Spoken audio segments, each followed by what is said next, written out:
कृष्णा, आज हम आपको सुनाएंगे रक्षाबंधन 2024 की संपूर्ण कहानी।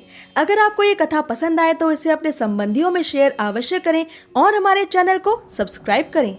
रक्षाबंधन मनाने से जुड़ी हुई 4 पौराणिक कथाएं हमें सनातन धर्म के शास्त्रों और पुराणों में मिलती हैं, जिनमें पहली कथा सतयुग में देवी महालक्ष्मी और भगवान श्री हरि विष्णु के वामन अवतार से जुड़ी है। दूसरी कथा द्वापर युग में भगवान श्री कृष्ण और देवी द्रौपदी से जुड़ी है। वह तीसरी कथा स्वर्ग लोक में विराजमान इंद्रदेव और उनकी पत्नी शची देवी से जुड़ी है और चौथी कथा भगवान गणेश जी से जुड़ी है। आज हम रक्षाबंधन पर बारी बारी से इन चारों पौराणिक कथाओं का श्रवण करेंगे। रक्षाबंधन की पहली कथा के अनुसार सतयुग में राजा बलि का दान धर्म इतिहास में सबसे ज्यादा प्रख्यात था। एक बार माँ लक्ष्मी ने राजा बलि को राखी बांधकर बदले में उनसे भगवान श्री हरि विष्णु को मांगा था। कहानी इस तरह है कि एक बार राजा बलि ने एक यज्ञ का आयोजन किया। तब उनकी परीक्षा लेने के लिए भगवान श्री हरि विष्णु वामन अवतार लेकर आए और दानवीर राजा बलि से 3 पग भूमि मांग ली। बलि ने हाँ कह दिया तो वामन अवतार ने 2 पग में ही सारी धरती और आकाश नाप लिया। राजा बलि तुरंत समझ गए कि भगवान श्री हरि विष्णु स्वयं उनकी परीक्षा ले रहे हैं। वामन भगवान ने राजा बलि से पूछा कि अब वो अपना तीसरा पग कहाँ रखें। तो तीसरा पग रखने के लिए राजा बलि ने भगवान के सामने अपना सिर आगे कर दिया और भगवान वामन राजा बलि के सिर पर पांव रखकर उनकी भक्ति से प्रसन्न हो गए। वामन अवतार ने राजा बलि के सिर पर अपना चरण रखकर उन्हें पाताल लोक को भेज दिया और राजा बलि की भक्ति से प्रसन्न होकर भगवान ने उन्हें एक और वरदान मांगने को कहा। तब राजा बलि ने भगवान वामन से ये याचना की कि हे प्रभु, अब तो मेरा सब कुछ चला ही गया है।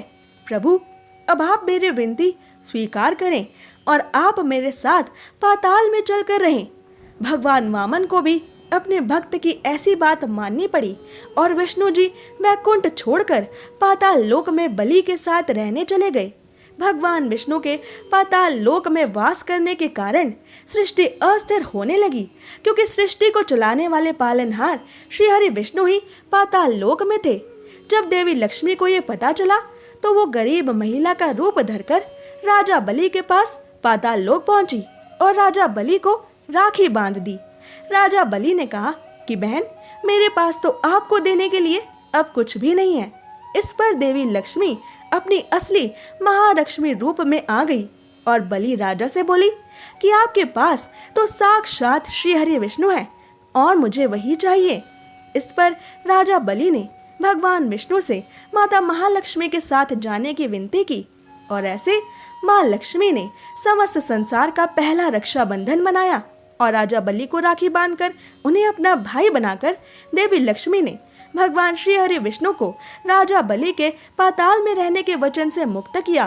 तब वैकुंठ वापस जाते वक्त भगवान विष्णु ने राजा बलि को एक वरदान दिया कि वो हर साल 4 महीने के लिए पाताल लोक में ही निवास करेंगे। ये 4 महीने आज चतुर्मास के रूप में जाने जाते हैं, जब भगवान वैकुंठ में योग निद्रा में होते हैं और बलि के साथ रहने के लिए पाताल लोक में चले जाते हैं। रक्षाबंधन की दूसरी पौराणिक कथा।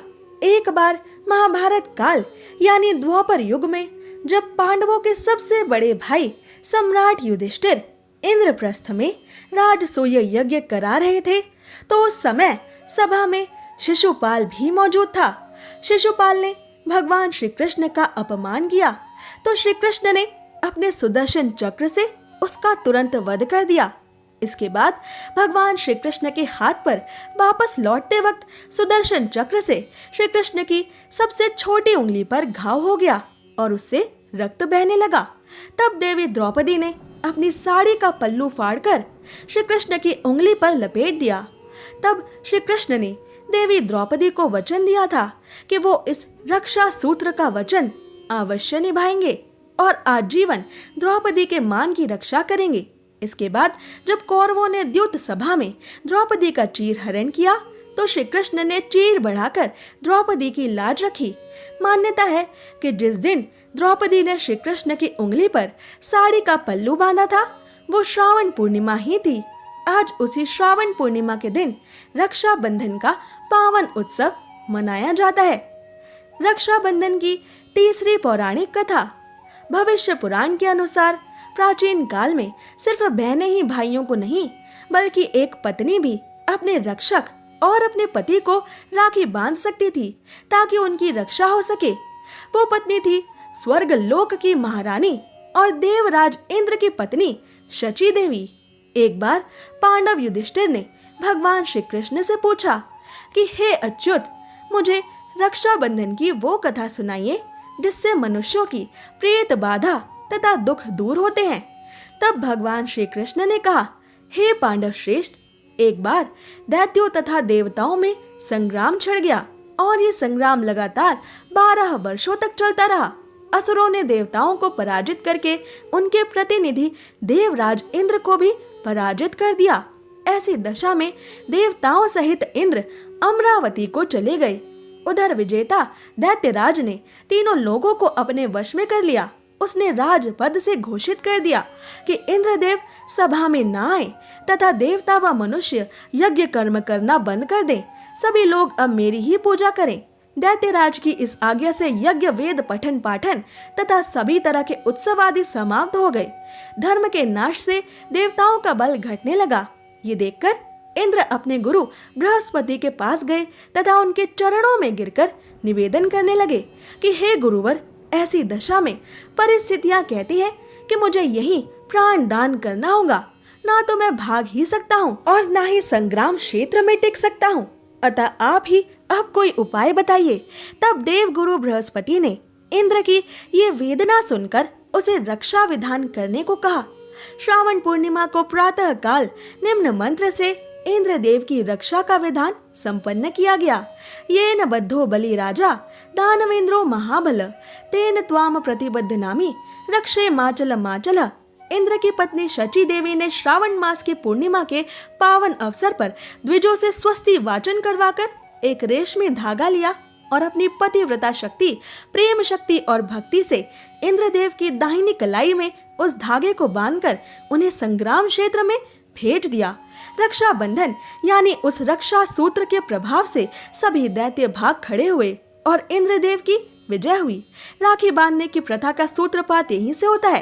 कहते हैं कि तब से ही पत्नियां अपने पति की कलाई पर लड़ाई में जाते समय राखी बांधने लगी ताकि उनके पतियों, उनके रक्षकों की हर भयंकर परिस्थिति में रक्षा हो सके और साथ ही उनकी विजय भी हो। रक्षाबंधन की चौथी पौराणिक कथा। एक दिन कैलाश पर्वत पर भगवान श्री गणेश जी रक्षाबंधन के उत्सव पर अपनी बहन मनसा देवी से रक्षा सूत्र बंधवा रहे थे। तभी उनके दोनों पुत्र शुभ और लाभ ने उन्हें देख लिया। इस रस्म के बारे में उन दोनों ने अपने पिता गणेश जी से पूछा। तब भगवान श्री गणेश ने इसे एक सुरक्षा कवच बतलाया। उन्होंने बताया कि ये रक्षा सूत्र आशीर्वाद और भाई बहन के प्रेम का प्रतीक है।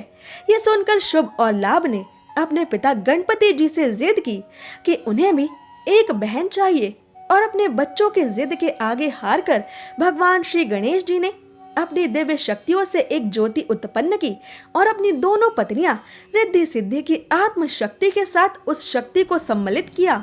उस ज्योति से एक कन्या संतोषी का जन्म हुआ जो संसार में गणेश पुत्री देवी संतोषी के नाम से विख्यात हुई। और शुभ लाभ दोनों भाइयों को रक्षाबंधन के पवित्र मौके पर एक दिव्य बहन की प्राप्ति हुई। रक्षाबंधन से जुड़ी दो और पारंपरिक कथाएं हमें कलयुग में ही देखने को मिलती हैं। मध्यकालीन भारत में ये पर्व भारतीय समाज के हर हिस्से में मनाया जाने लगा। इसका श्रेय जाता है रानी कर्णावती को।